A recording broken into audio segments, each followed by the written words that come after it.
Tinteng angin pun badehan mesurut, megulung balut musim bah. Islam be'tabah di Aceh be'tabah, tetap ne ikut ulama, ne sayang, ne cinta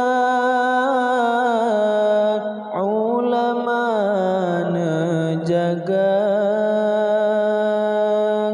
be'legob jajuja agama, ne jaga iman lam tubuh be hasidi ya bentat nehara kedonya.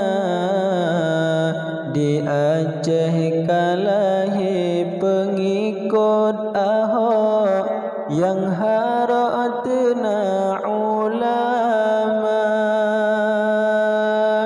ne sayang, ne cinta ulama, ne jaga be'legob jajuja ulama, ne jaga sayang kebintan sayang menyo Islam karam, hancur peradaban umat manusia, hana pule tahirun atuh bala Tuhan, karena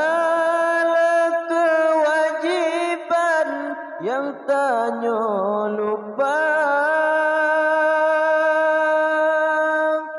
bersabar-sabar hati Quran mati ulama ne jaga, bersabar-sabar fikir Quran mati Islam ne jaga,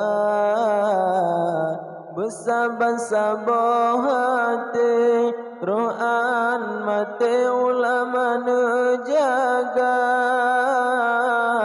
bersabar-sabar fikir Quran mati Islam ne jaga.